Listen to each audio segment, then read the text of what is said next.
से कभी। ठीक है बेटा, आप लोग ध्यान दीजिएगा कि रक्त संबंध या ऐसी कोई इंग्लिश ब्लड रिलेशन आप कहते हो। हाँ, शुरू करते हैं। देखिए मोहित, जरा ये रिमोट ले जाओ, ये देखो।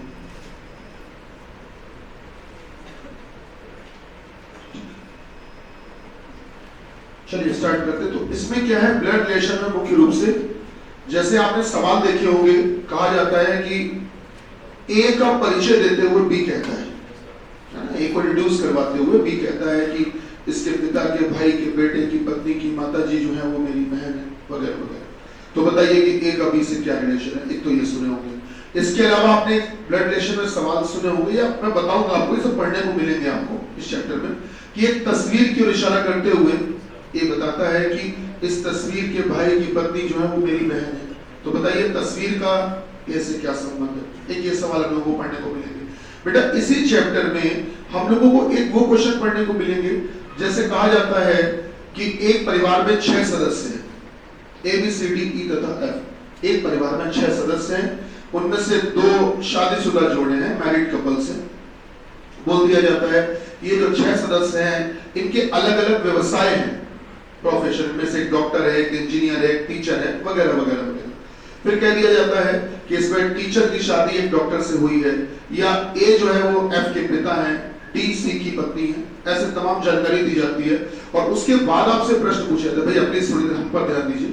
उसके बाद आपसे प्रश्न पूछे जाते हैं कि बताइए परिवार में टीचर कौन है, या डॉक्टर की बेटी कौन है, कुछ इस प्रकार से एक सवाल ये मिलेंगे।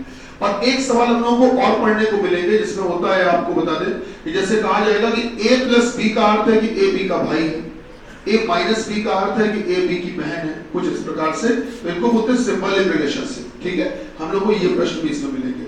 चलिए ओवरऑल चैप्टर में ये सारी चीजें हम लोगों को पढ़ने को मिलेंगी। मुद्दे पे आते हैं, शुरुआत करते हैं। बेटा गौर करिएगा, कभी भी ब्लड रिलेशन या रक्त संबंध की बात आती है तो 2 तरह के रिश्ते परिवार में होते हैं। एक होती है पैटर्नल रिलेशनशिप, और बेटा एक होती है मैटरनल रिलेशनशिप। पैटर्नल और मैटरनल 2 तरह की रिश्तेदारी होती है। मैटरनल रिलेशनशिप, ठीक है, इनको हिंदी में कहते हैं पैटर्नल, मतलब पिता पक्ष से रिश्तेदारी, पापा के साइड से, पापा के साइड से रिश्तेदारी पिता पक्ष से। और मैटरनल रिलेशनशिप को हिंदी में कहते हैं माता पक्ष, मम्मी के साइड से रिश्तेदारी।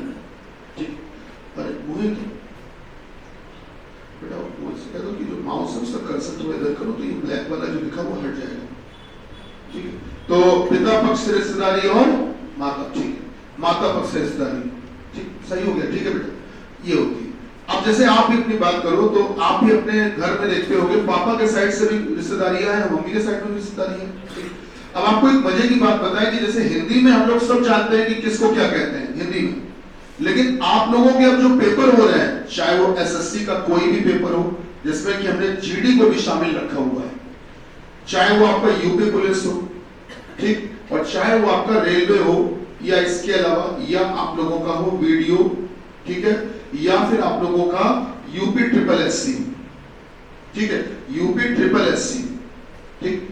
और साथ ही साथ अगर आप में से कोई बैंकिंग का फॉर्म भी जीवन में कभी भरने की इच्छा रखे तो वो भी भर देना, तो भी बताए उसमें भी, उसमें तो क्या बहुत पहले से चला आ रहा है ये चीज। सभी में मुख्य बात क्या आ गई है कि जो रिश्तेदारी है वो आपको अंग्रेजी में ही समझनी पड़ेगी। आप लाख हिंदी मीडियम हो, आपको लाख हिंदी में पढ़ने में अच्छा लगता है, घर में हिंदी में ही रिश्ते आप बोलते भी हो, सारी बातें अपनी जगह सही है, लेकिन आपको रिश्ते बेटा इंग्लिश में सीखने ही पड़ेंगे, चाहे आपको अच्छा लगे चाहे ना लगे। मेरी बात समझ रहे हैं? अंग्रेजी में रिश्ते। अब पेपर में ये मैं कह क्यों रहा हूं, ये मैं इसलिए नहीं कह रहा हूं कि अब ऐसा आएगा। सर ये अगर आप ओरिजिनल पेपर उठा के देख लो, पिछले 3-4 साल से ऐसा ही आ रहा है।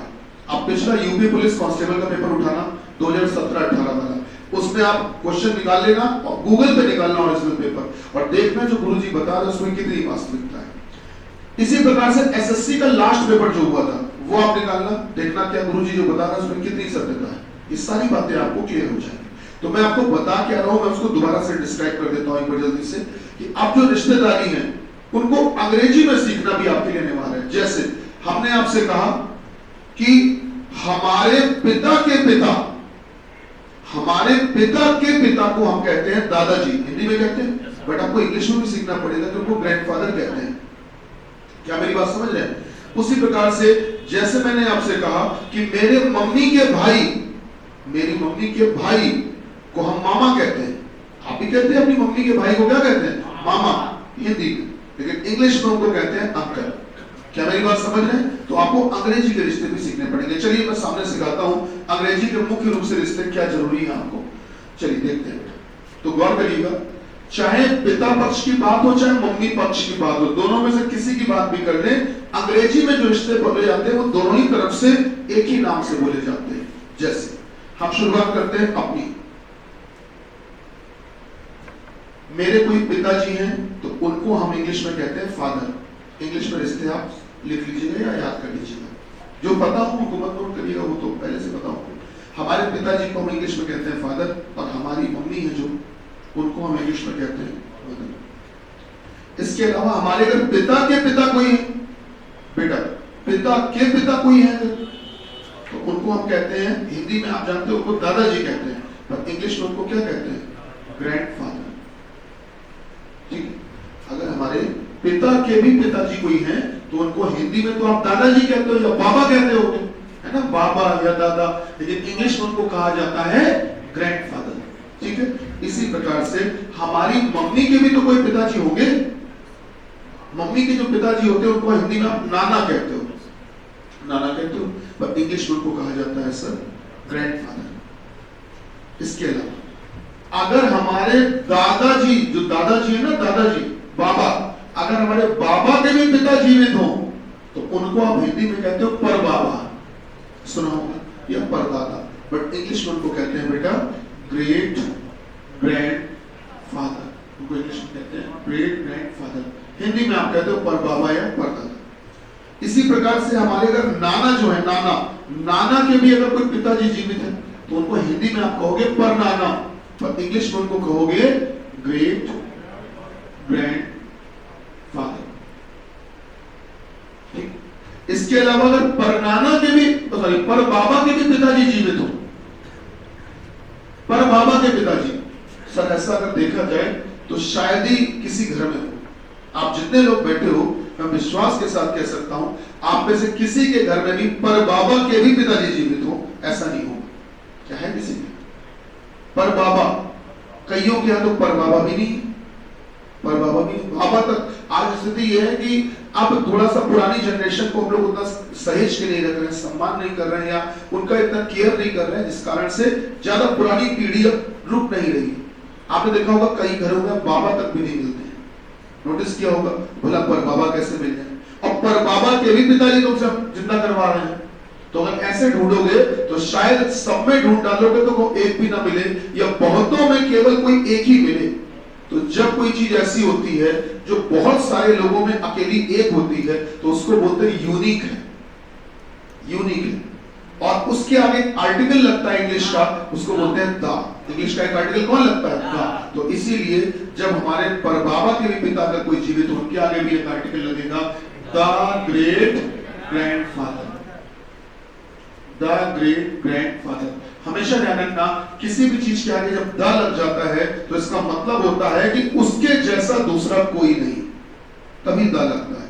जैसे ताजमहल के आगे द लगता है, आपको पता होगा, द ताज क्यों बोलते हैं? क्योंकि उस जैसा दूसरा कोई नहीं। तो इसी प्रकार से ये जो परबाबा के भी पिताजी जीवित होंगे, बेटा परबाबा के पिताजी शायद वैसा कोई होगा ही नहीं, किसी के नाम मिले, तो इसीलिए वो भी अपने आप में विशेष हुए, इसीलिए उनको क्या बोलते हैं? The great grandfather. क्या बात समझ? इसी प्रकार से बेटा हमारे परनाना के भी अगर पिताजी जीवित हैं तो उनको भी कहेंगे द ग्रेट ग्रैंडफादर। क्या बात समझ पा रहे हैं सर? आप एक बात गौर करना, चाहे हम पिताजी की तरफ से चलें चाहे मम्मी की तरफ से चलें, पर जो अंग्रेजी में रिश्ते हम लिख रहे हैं वो एक जैसे लिख रहे हैं। यहाँ भी ग्रैंडफादर, वहां भी ग्रैंडफादर, यहाँ भी ग्रेट ग्रैंडफादर, वहां भी ग्रेट ग्रैंडफादर, यहाँ भी द ग्रेट ग्रैंडफादर, वहां भी द ग्रेट ग्रैंडफादर। अंग्रेजी में रिश्ते हम एक ही नाम से बुला रहे हैं। क्या बात समझ रहे हैं? तो चाहे पिता पक्ष की रिश्तेदारी हो, चाहे मम्मी पक्ष की रिश्तेदारी हो, इंग्लिश में एक ही नाम से बुलाई जाती है। ठीक है, इंग्लिश में एक ही नाम से बुलाई जाती है। अच्छा, शुरू करें आगे। हाँ हाँ, पहचानवाएंगे, अभी हम पहचानवाएंगे, तो चलिए सब पहचानवाएंगे। हाँ बेटा, हम जैसे इनको अगर पिता कह रहे हैं तो हम खुद इनके क्या कहलाते हैं? सन या बेटा। हम अगर इनको ग्रैंडफादर कह रहे हैं तो हम बेटा इनके खुद क्या कहलाएंगे? ग्रैंडसन। सुनी होगा ये बेसिक चीजें आपने। अगर हम इनको ग्रेट ग्रैंडफादर कह रहे हैं तो हम खुद इनके क्या कहलाएंगे? Great grandson. और अगर इनको हम द ग्रेट ग्रैंडफादर कह रहे हैं तो हम इनके खुद क्या कहलाएंगे? The great grandson. ठीक है, एक तो ये बात हो गई। अब थोड़ा सा आगे बढ़ते हैं, अभी तुम्हारी बात पे आ जाएगी, परेशान ना होना। ठीक है, अभी तुमको चीजें बताएंगे तो अपने आप स्पष्ट हो जाएगा। जैसे मैंने ये सारी बातें बता दी हैं, तो चाहे पापा के साइड से हो, चाहे मम्मी के साइड से हो, अंग्रेजी में जो रिश्ते होते हैं वो एक ही नाम से बुलाए जाते हैं। इसको हटा दे सर। हाँ बेटा, क्या? अरे हिंदी में तो बोलते हो ना, जैसे सन माने बेटा, ठीक। इसके अलावा दादाजी कह रहे हो तो तुम उनके पौत्र या पोते कहलाते हो। अगर परदादा कह रहे हो पर पोते, उसके बाद में तुमने क्या? पर दादा। ठीक है, बस चल, क्या मेरी बात समझ? ये रिश्ते आपने सुने भी हैं, पर दादा पर पोते सब सुने होंगे, बस वही रिश्ते हैं ये। ठीक, बस है क्या कि आपको अंग्रेजी में इनके नाम सीखने और याद करने। सर इसको हटा दे, हटा दे। ठीक है, चलिए अब थोड़ा सा आगे बढ़ते हैं, गौर करिएगा। देखिए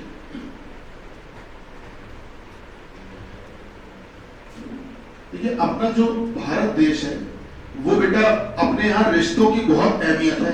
अपने हिंदुस्तान में खास तौर से अपने हिंदुस्तान में रिश्तों की बहुत ज्यादा अहमियत है। मैं आपको बताऊं कि हमारे यहाँ हम लोग अपने खानदान में न जाने कितने दूर तक के रिश्तों के नाम रखे हुए हैं।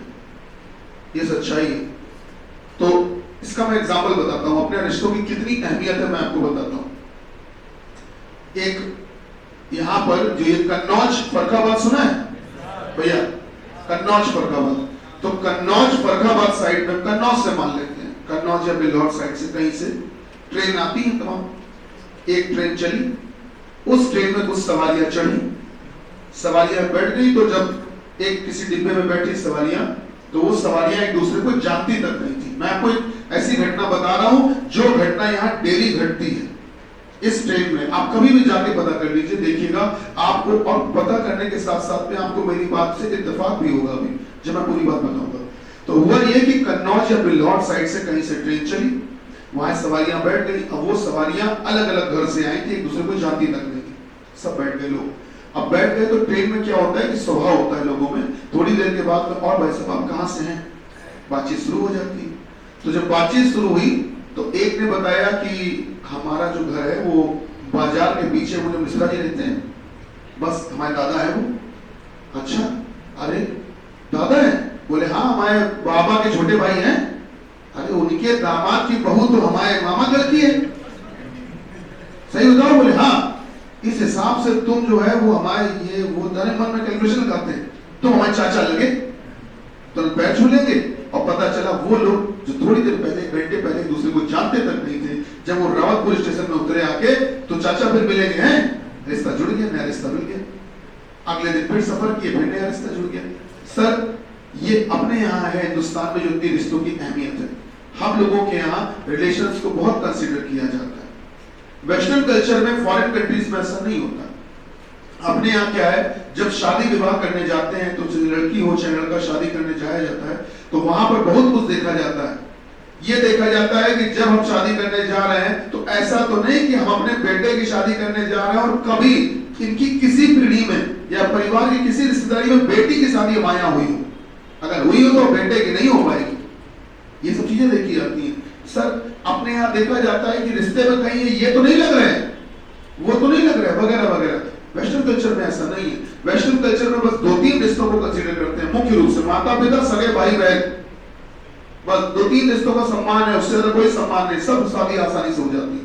वहां पर आपस में फैमिली में ही शादी हो जाया करती है। अपने यहाँ ऐसा नहीं है, तभी तो अपने यहाँ शादी में टाइम लगता है, ढूंढना जो पड़ता है, और उसमें फिल्टर लगाए जाते हैं, बोले देखो जरा कहीं गोत्र एक जैसा तो नहीं आ रहा है ना, वगैरह वगैरह तमाम चीजें। खैर ये एक अलग विषय, अब मुद्दे पे आते हैं सर। तो देखना क्या कहा गया, ये एक हमने पीढ़ी के हिसाब से पैटर्नल मैटर्नल बता दिया। अब आपको इंग्लिश में कुछ रिश्तों के बारे में और बता देते हैं जल्दी से। जैसे बेटा एक रिश्ता है, उसका नाम है अंकल।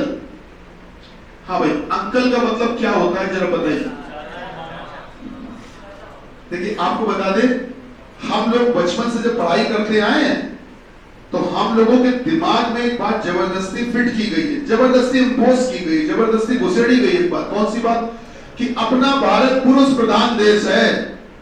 ये बचपन में भी शायद सुना होगा आपने। ये जबरदस्ती हमको ये गलत सलत बात रटवाई गई है। पुरुष प्रधान देश है, महिलाओं का काम केवल घर में काम, घर के काम, घरेलू काम करना है। ऐसा नहीं है सर। महिलाएं आज आप देख रहे हो कि कहीं ना कहीं पुरुषों से आगे तक प्रतिस्पर्धा में दिखाई पड़ रही हैं। आपने देखा होगा अभी जो क्रिकेट है, चाहे वो खेल की बात कर लो, चाहे वो आईएएस का रिजल्ट देख लो इस बार जो आया, आप किसी में भी देख लो। तो इसलिए वो कभी हुआ करता था कि भारत एक पुरुष प्रधान देश है, बस अब इन पुरानी मनगढ़ंत बातों पर अब नहीं चलना है। तो है क्या, हमको बचपन से ही जबरदस्ती कुछ बातें रटवाई गई हैं। मैं बताता हूं क्या रटवाई गई। आपसे बचपन में सिखाया गया आपको अंकल मतलब चाचा, आपको बचपन में सिखाया गया ग्रैंडफादर मतलब दादा, नाना कभी नहीं सिखाया, जबकि ग्रैंडफादर का मतलब नाना भी होता था। पर हमको क्या सिखाया? दादा, पिताजी की तरफ का रिश्ता सिखाया। अंकल मतलब क्या सिखाया? चाचा, पिताजी की तरफ का रिश्ता सिखाया। मम्मी के साइड का नहीं सिखाया गया। नेफ्यू मतलब भतीजा, पापा के साइड का रिश्ता सिखाया है, मम्मी के साइड का नहीं सिखाया गया। जबकि नेफ्यू माने भतीजा भी होता है और भांजा भी होता है। क्या मेरी बात समझ रहे हैं? ये बचपन से हमको जबरदस्ती पिता या पुरुष पक्ष के रिश्ते सिखाए गए। तो चलिए आज शुरू करते हैं। तो अंकल का मतलब बेटा, अंकल ध्यान दीजिएगा, अंकल जो है वो पापा के साइड पे, पिताजी की तरफ में परिवार से और मम्मी के साइड से, दोनों साइड से अंकल दिखाई पड़ते हैं। अब पिताजी की तरफ से तुम अंकल किनको किनको कहते हो जरा देखना। पिताजी की तरफ चाचा, ताऊ और फूफा। बेटा ये तीन लोग अंकल की श्रेणी में आते हैं पापा के साइड से, समझ रहे? पिता पक्ष में अगर देखा जाए तो पिता पक्ष में जो अंकल का दर्जा प्राप्त होता है वो तीन लोगों को प्राप्त होता है, चाचा, ताऊ, फूफा, इन तीनों को अंकल कहा जाता है पिता की तरफ से। और मम्मी के पक्ष में अंकल का दर्जा किनको किनको मिलता है बेटा? मम्मी के साइड से मामा और मौसा। ये बहुत विवादित रिश्ता है मौसा। इन मौसा को तुम अगर कभी भी कहोगे कि मौसा जी हम आपके भांजे हैं, तो नहीं कहने देंगे, डांट देंगे तुमको। कभी घर में कह के देखना चाहिए, समझ रहे हो? वो हमेशा कहेंगे कि तुम हमारे भतीजे हो। मौसा जी जबरदस्ती अपने आप को इस तरफ जोड़ के रखते हैं, जबकि सही मायने में जो मौसा है वो मम्मी के साइड से जुड़े। आप बताओ मौसा बने कैसे? मौसी से तो बने, तो मौसी कहाँ होती? मम्मी के साइड में, तो मौसा भी दूसरी साइड में हुए, जबरदस्ती वो इस साइड में आते रहते हैं। तो मेरा कहने का मतलब क्या है बेटा, ध्यान से सुनिएगा, कि माता पक्ष के रिश्ते और पिता पक्ष के रिश्ते दोनों ही तरफ से अंकल कहलाते हैं, ठीक है? तो बेटा इन पांचों लोगों को अंकल कहा जाता है। अंकल जो है वो इन पांचों ही लोगों को अंकल कहा जाता है, ठीक? अगर हम अपनी बात करें, मैं अपनी बात करता हूं, मैं अगर इन पांचों लोगों को अंकल कह रहा हूं, मतलब इनको भी अंकल, इनको भी अंकल, इनको भी, इनको भी, इन सभी को मैं अंकल कह रहा हूं, तो मैं खुद क्या कहलाऊंगा इनका? मैं इनका खुद क्या कहलाऊंगा? तो गौर करना, हिंदी की बात अगर करें, हिंदी की, तो हिंदी में बेटा इन तीनों के लिए तो मैं कहलाऊंगा भतीजा हिंदी में, और इन दोनों के लिए मैं हिंदी में क्या कहलाऊंगा बेटा? भांजा हिंदी में। तो हिंदी में भले भतीजा या भांजा कहलाऊं, पर इंग्लिश में मात्र एक शब्द नेफ्यू। तो नेफ्यू का मतलब भतीजा भी होता है और सर भांजा भी होता है। मेरी जो सिस्टर है, मेरी जो बहन है, वो भी तो बेटा इन पांचों को अंकल कहेगी। अगर वो भी अंकल कहेगी तो वो क्या कहलाएगी? मेरी जो बहन है वो क्या कहलाएगी? तो मेरी जो सिस्टर है बेटा, बहन, वो इन अगर पांचों को अंकल कहेगी तो वो खुद क्या कहलाएगी? वो इन तीनों के लिए तो कहलाएगी भतीजी हिंदी में, और उन दोनों की तरफ से क्या कहलाएगी? भांजी हिंदी में। अब हिंदी में भले भतीजी या भांजी कहलाए, पर इंग्लिश में मात्र एक शब्द, दैट इज नीस, NIECE बेटा, NIECE, नीस माने भतीजी या भांजी। आपको पता है अंग्रेजी में रिश्तेदारी बड़ी सीमित हो जाती है। आप सोचिए आपने एक शब्द अंकल याद किया, 5 रिश्ते कंप्लीट हो गए। क्या मेरी बात समझ रहे हैं? तो एक शब्द आपने अंकल याद किया, 5 रिश्ते पूरे हो गए। नेफ्यू याद किया, 2 रिश्ते पूरे हो गए, भतीजा भांजा। नीस याद किया, 2 रिश्ते पूरे हो गए। इंग्लिश में रिश्तेदारी सीमित होती है, इंग्लिश में कम शब्दों में पूरी रिश्तेदारी निपट जाती है। हिंदी में क्या है, हमको अलग अलग बताना पड़ता है, पापा के साइड पे ये कहेंगे, मम्मी के साइड पे ये कहेंगे। तो अंकल की परिभाषा ये बेटा। एक शब्द आपको और बताएं, एक शब्द और होता है स्पाउस। स्पाउस, स्पाउस हिंदी में चाहो तो ऐसे लिख सकते हो स्पाउस। स्पाउस शब्द का अर्थ होता है जीवन साथी, या आप कह सकते हो दंपति, या आप कह सकते हो सर पति पत्नी या हस्बैंड वाइफ। ये होता है स्पाउस का अर्थ। स्पाउस का अर्थ होता है पति पत्नी, ठीक है, जीवन साथी, पति पत्नी, हस्बैंड वाइफ। मतलब एक पति के लिए उसकी पत्नी स्पाउस कहलाती है, और पत्नी के लिए उसका पति स्पाउस कहलाता है। दोनों एक दूसरे के रिस्पेक्ट में स्पाउस होते हैं। मतलब पति से पूछा जाएगा आपके स्पाउस का नाम क्या, तो अपनी पत्नी का नाम बताएगा। पत्नी से पूछा जाएगा आपके स्पाउस का नाम क्या, तो अपने हस्बैंड का नाम बताएंगे। दोनों एक दूसरे के लिए स्पाउस कहलाते हैं। एक शब्द आपको और याद रखना है बेटा इंग्लिश में, वो है सिबलिंग। सिबलिंग, सिबलिंग बेटा, सिबलिंग एक शब्द और याद रखना, सिबलिंग। सिबलिंग का मतलब होता है बेटा सगे भाई या बहन। सगे भाई या बहन मतलब क्या हुआ इसका? मतलब ये हुआ बेटा कि अगर 2 सगे भाई भाई हैं तो भी सिबलिंग कहलाएंगे, 2 सगी बहनें बहनें हैं तो भी सिबलिंग कहलाएंगी, और अगर एक सगा भाई और एक सगी बहन है आपस में तो भी सिबलिंग कहलाएंगे। मतलब चाहे भाई भाई हो जाएं, सगे सगे होने चाहिए बस। अगर सगे भाई भाई हैं तो भी सिबलिंग, अगर सगी बहनें बहनें हैं बेटा तो भी सिबलिंग, और अगर एक भाई और एक बहन है अगर सगे हैं तो भी सिबलिंग। तो इनमें से कुछ भी हो उनको क्या कहते हैं हम? सिबलिंग कहते हैं, ठीक है। शर्त यह है कि वो सगा संबंध होना चाहिए। एक शब्द और समझ लेते हैं सर, वो है कजिन। ये बड़ा अच्छा रिश्ता है क्योंकि इसमें कंफ्यूजन बहुत होता है, गलतियां बहुत होती है। कजिन, कजिन, कजिन को क्या कहते हैं हिंदी में बताइए? चचेरा भाई। चलिए कजिन की हम एक परिभाषा आपको दे देते हैं, वो आपके लिए हमेशा काम आएगी। कजिन की परिभाषा देते हैं सर, ध्यान देना। सगे भाई बहन, सगे भाई बहन को छोड़कर, सगे भाई बहन को छोड़कर जो भी भाई बहन होते हैं, जो भी भाई बहन होते हैं बेटा, जो भी भाई बहन होते हैं वो सभी कजिन होते हैं। वो सभी क्या होते हैं? कजिन होते हैं, बस सगे भाई बहन को छोड़कर। ध्यान रखना, सगे भाई बहन अगर हो गए तो इंग्लिश में क्या कहोगे उनको? सिबलिंग। लेकिन सगे के अलावा जितने भी भाई बहन खानदान में होंगे, परिवार में होंगे, पूरे वंश में होंगे, सगे नहीं होने चाहिए। सगे के अलावा जितने भी भाई बहन होंगे वो सब क्या कहलाते हैं बड़े भैया? कजिन कहलाते हैं। जैसे चचेरा भाई या चचेरी बहन, फुफेरा भाई या फुफेरी बहन, मौसेरा भाई या मौसेरी बहन, ममेरा भाई या ममेरी बहन, ताऊ जी वाला भाई या ताऊ जी वाली बहन, सबको क्या कहते हैं? कजिन। क्या मेरी बात समझ रहे हैं? तो सगे भाई बहन को छोड़कर जितने भी भाई बहन होंगे वो सब क्या कहलाएंगे सर? कजिन। चलिए ये तो हो गए हमारे नेचुरल या बेसिक रिलेशनशिप। अच्छा सर इसको हटा सकते हैं, ठीक है, रब कर दें। चलिए अब बात को आगे बढ़ाते हैं सर, ध्यान दीजिएगा। देखिए एक क्वेश्चन आया था अभी एग्जाम में, ये रेलवे में भी आया था, जो हम ये क्वेश्चन बोलने जा रहे हैं। आपको रेलवे के अभी हाल ही में जो पेपर हुए थे उनमें भी आया था ये क्वेश्चन। क्या था, ध्यान से सुनिएगा बेटा, कि पूछा गया था कि बताइए कि राकेश के नेचुरल अंकल कौन है? Natural uncle. अब जिन्होंने अंग्रेजी में रिश्तेदारी नहीं पढ़ी उनके लिए बड़ा मुश्किल हो गया था, तो मैं आपको समझा देता हूं नेचुरल रिलेशनशिप होती क्या है बेटा, सीखिएगा। सर नेचुरल रिलेशनशिप क्या होती है? नेचुरल रिलेशनशिप इसी को हिंदी में कह सकते हो प्राकृतिक रिश्तेदारी। प्राकृतिक रिश्तेदारी क्या होती है? तो गौर करना बेटा, देखो नेचुरल रिलेशनशिप क्या होती है। किसी भी बच्चे के इस दुनिया में जन्म लेने से पहले कोई भी बच्चा, भैया ध्यान सुनिएगा भैया, कोई भी बच्चा जब इस दुनिया में जन्म लेता है तो उसके जन्म लेने से पहले उसके रिश्ते आ जाते हैं, पहले ही आ जाते हैं दुनिया में। बच्चा इस दुनिया में नहीं आया पर उसके रिश्ते पहले से मौजूद हैं।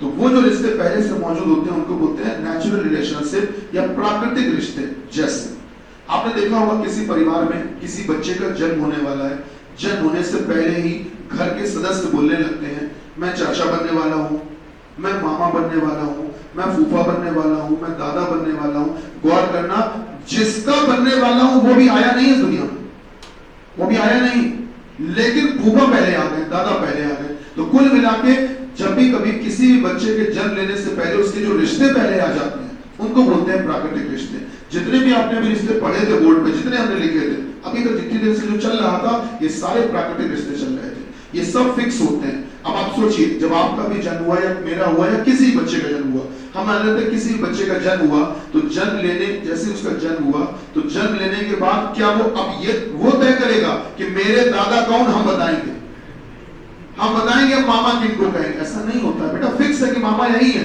फूफा यही है। क्या मेरी बात समझ रहे? ये होते हैं प्राकृतिक रिश्ते, ये भगवान जी ने बना दिए पहले से, तुम्हारे पैदा होने से पहले ही बना दिए कि ये रिश्ते तुम्हारे हैं, इनको तुम नकार नहीं सकते हो। तो ये थे जितने भी अभी तक चल रहे थे, वो क्या थे? प्राकृतिक रिश्ते, नेचुरल रिलेशनशिप। अब बात को थोड़ा सा आगे बढ़ते हैं सर, गौर करिए। ये नेचुरल रिलेशनशिप अभी तक जो भी चल रही थी वो सारी नेचुरल रिलेशनशिप थी, सारी के सब। अब आते हैं इन लॉज रिलेशनशिप, ये बड़ी डिस्प्यूटेड रहती है। इन लॉज रिलेशनशिप बेटा, इन लॉज रिलेशनशिप, अब ये क्या होती है इन लॉज रिलेशनशिप? ध्यान दीजिएगा, इन माने होता है में, लॉ मतलब होता है कानून या विधि। जब आप लोग पुलिस की तैयारी करेंगे तो आप लोगों को एक उसमें पुलिस एक्ट पढ़ाया जाता है, आप लोग के सिलेबस में होता है। अगर आप में से कभी कोई पुलिस की भी तैयारी करने की इच्छा रखेगा तो उसमें पढ़ाया जाता है आपको। जैसे आपने सुना होगा मूल विधि, बेसिक लॉ बोलते हैं। तो बेसिक लॉ अब हर एग्जाम में पूछा जाता है, किसी में कम किसी में ज्यादा। तो जो पुलिस या फोर्स से रिलेटेड एग्जाम उनमें ज्यादा पूछ लिया जाता है, बस इतना फर्क होता है। तो वो बेसिक लॉ या मूल विधि जो होता है वो इसी का ही पार्ट होता है बेटा। तो फिलहाल लॉ शब्द का मतलब मैं बताता हूँ। लॉ मतलब होता है कानून या विधि, ठीक है। और रिलेशनशिप मतलब होता है रिश्तेदारी। तो इस पूरी बात का मतलब हुआ बेटा कानून में रिश्तेदारी या कानूनी रिश्तेदारी या विधि के अधीन रिश्तेदारी या लीगल रिलेशनशिप बोलते हैं। अब ये होती क्या है वो सुनो बेटा, ये होती क्या है वो सुनिए। जैसे किसी एक परिवार का कोई लड़का है, किसी एक परिवार का कोई लड़का है, किसी अन्य दूसरे किसी परिवार में एक लड़की है, ठीक है। अब इनका आपस में कोई रिलेशन नहीं है, मतलब कोई गलत परिवार है, ये गलत परिवार है। अब इस लड़के की शादी अगर इस लड़की से कर दी जाए, अगर शादी कर दी जाए और जो शादी की जाए वो बेटा किसी भी विवाह अधिनियम के अंतर्गत की जाए, मतलब जो शादी की जाए वो लीगल की जाए, लीगल मैरिज, वो कानूनी तौर पे उचित विवाह किया जाए। मतलब ये होता क्या है कानूनी तौर पे उचित विवाह कि मतलब शादी करने के लिए कानून में कुछ व्याख्याएं दी गई है। हिंदू विवाह अधिनियम, मुस्लिम विवाह अधिनियम, इसको इंग्लिश में कहते हैं हिंदू मैरिज एक्ट, मुस्लिम मैरिज एक्ट, दोनों बनाए गए हैं। उसमें सब और हर एक धर्म का मैरिज एक्ट बनाया गया है। हम लोग जो ज्यादातर पढ़ते हैं वो इन्हीं दोनों धर्मों के पढ़ते हैं। तो होता क्या है, इसमें सब कुछ लिखा गया है कि अगर हिंदू विवाह अधिनियम के अंतर्गत अगर धार्मिक रीति रिवाजों से कोई शादी हो रही है तो वो वैध विवाह माना जाएगा, वो लीगल मैरिज मानी जाएगी। अब उसमें क्या उल्लेख किया गया, ये बताया गया शादी होने के लिए दोनों की उम्र जो कानूनी तौर पर बताई गई है वो उचित होनी चाहिए। उसके अलावा शादी होने के लिए दोनों में से किसी का भी मानसिक संतुलन बिगड़ा ना हो, मतलब दोनों मानसिक रूप से पूरी तरह से स्वस्थ हो, कोई भी पागल या किसी तरफ से अस्वस्थ ना हो मानसिक रूप से, पहली बात।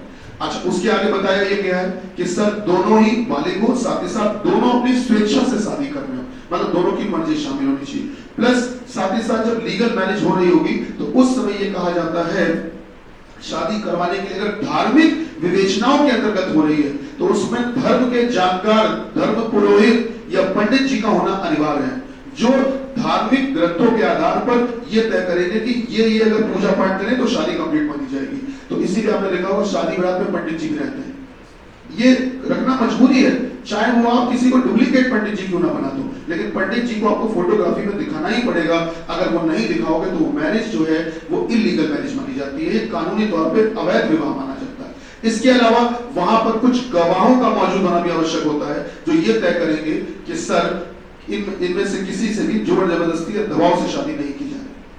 मेरी बात समझ रहे हैं? ये सारी व्याख्याएं आपको दी जाती है, ठीक है।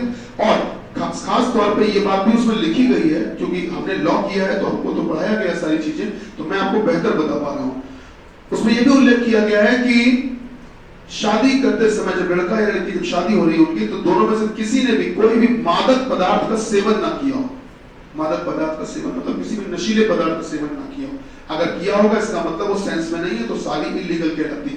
और आपको जानकारी के लिए बता दें, प्रेजेंट टाइम में जो समाज में चल रहा है उसमें 50% से ज्यादा शादियां इलीगल ही हो रही है। जानकारी के लिए एक बात और बता दें आपको, मुझे पता चला सूत्रों के हवाले से कि जब आप लोग प्लीज बुरा मत मानना, और तुम लोग तो कतई ना मानना, क्योंकि तुम लोग मान भी जाओगे तो क्या कर लोगे। मेरा कहने का मतलब ये है, आप क्या करते हैं, लड़के दूल्हे, पहले हम दूल्हों की बात करते हैं, चलिए दूल्हों की बात की जाए।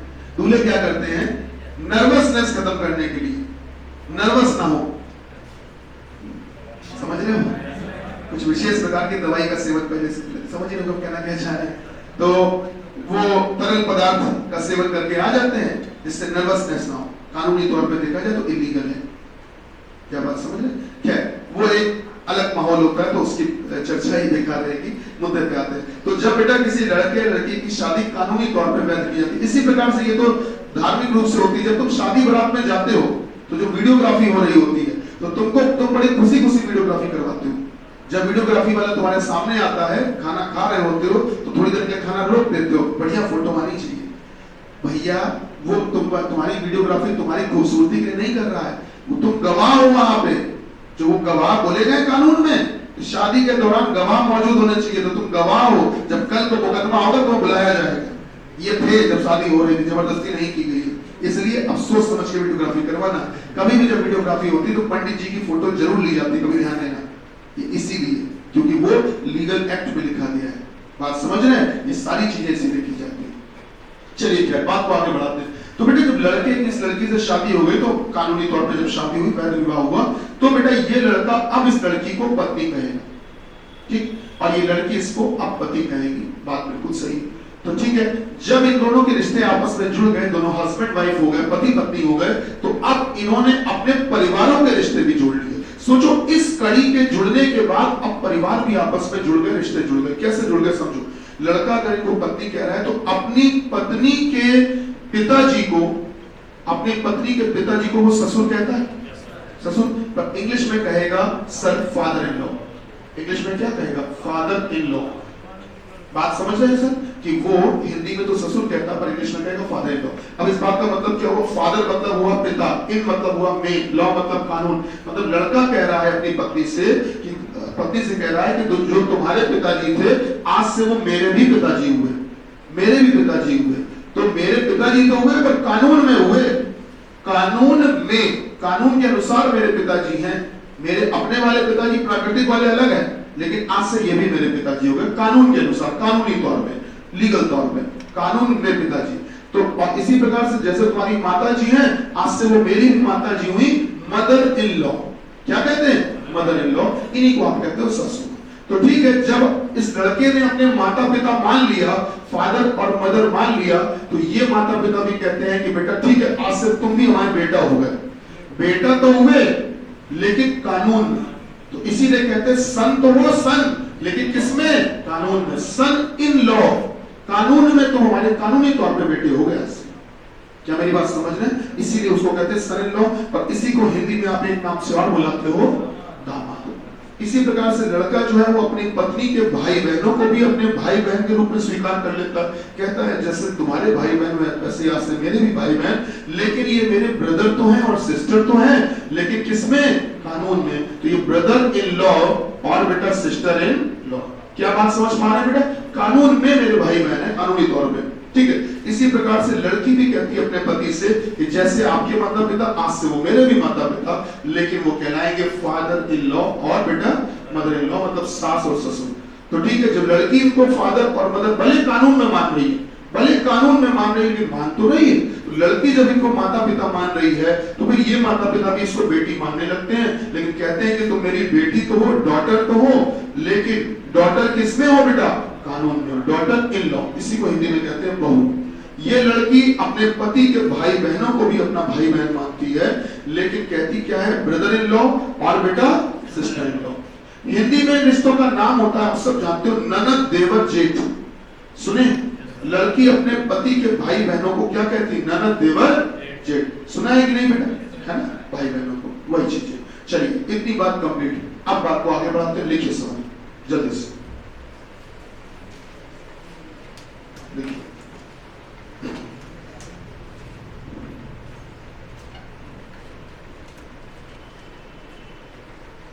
सुनीता का परिचय देते हुए अंकित कहता है,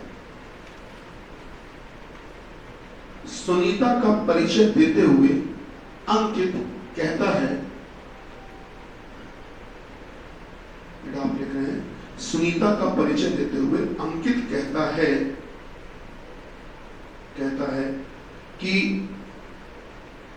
कि वह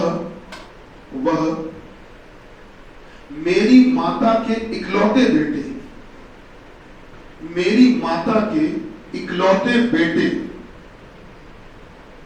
मेरी माता के इकलौते बेटे की पत्नी है,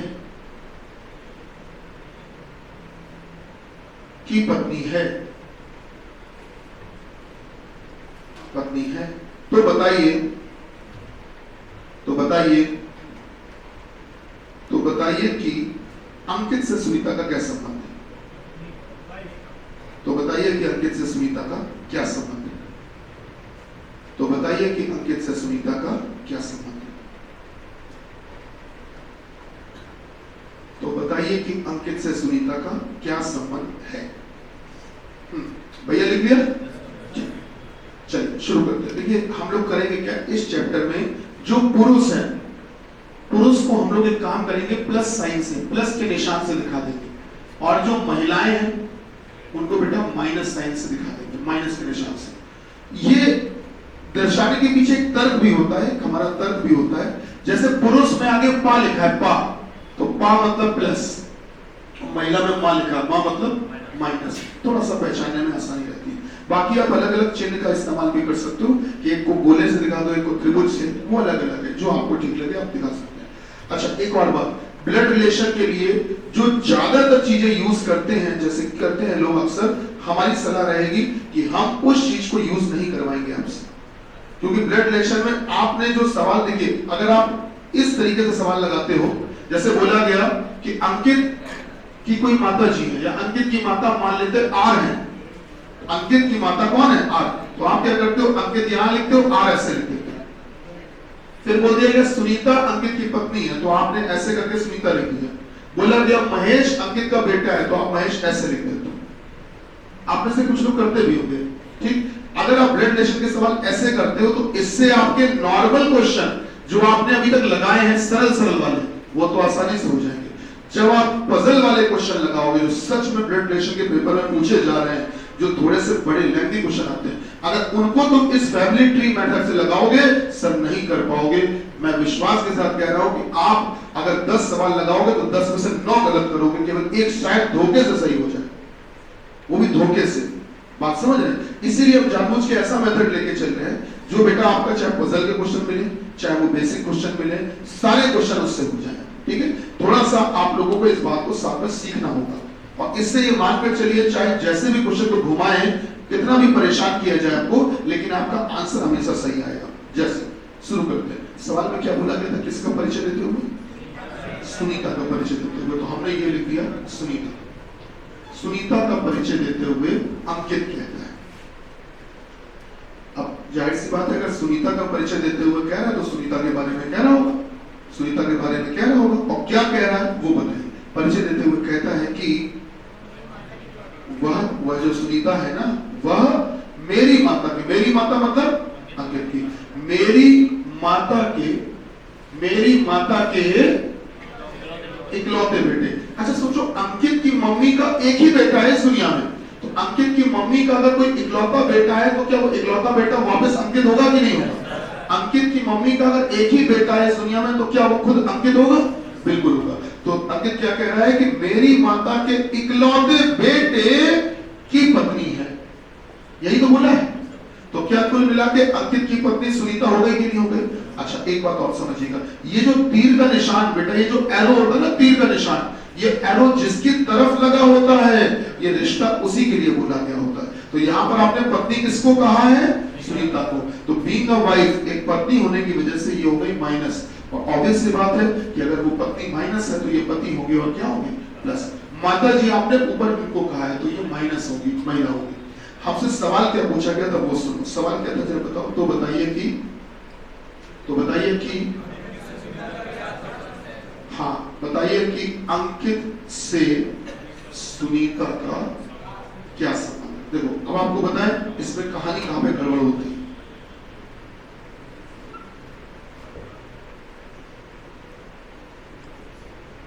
तो क्या कहानी गड़बड़ होती है? जैसे एक सवाल आपको ये पूछा गया, कंफ्यूज करने के लिए वो एक सवाल और भी पूछ सकते हैं इसी के जैसा मिलता जुलता। अंकित का सुनीता से क्या संबंध है? बेटा एक सवाल को ये भी पूछ सकते हैं। और तीसरा, अंकित और सुनीता में क्या संबंध है? अगर आप लापरवाही में जल्दी में पढ़ोगे तो आपको लगेगा तीनों सवाल सेम है और तीनों का आप आंसर भी सेम देंगे। सर ये तीनों सवाल सेम नहीं है, तीनों अलग है और तीनों का आंसर भी अलग है, तीनों का जवाब अलग है। आइए बताते हैं कैसे।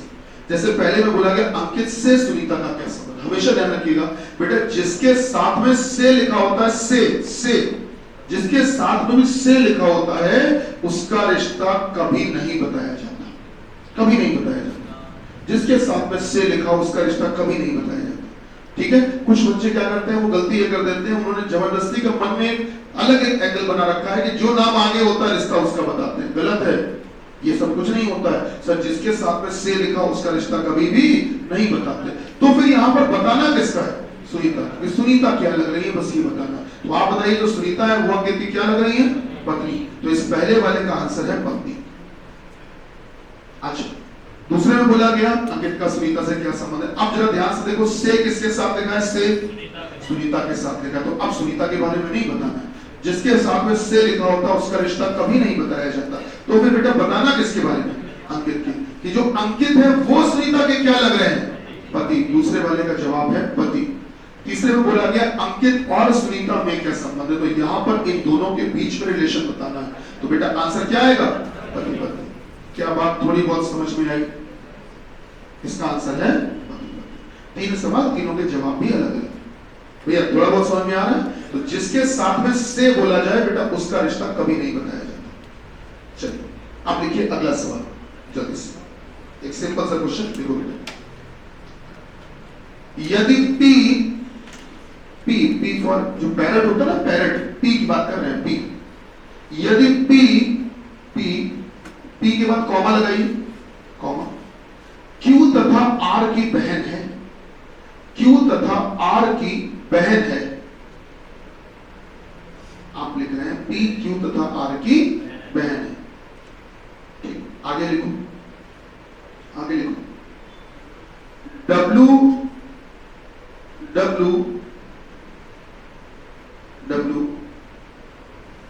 पी के पिता हैं, डब्लू पी के पिता हैं, डब्लू पी के पिता हैं। और के और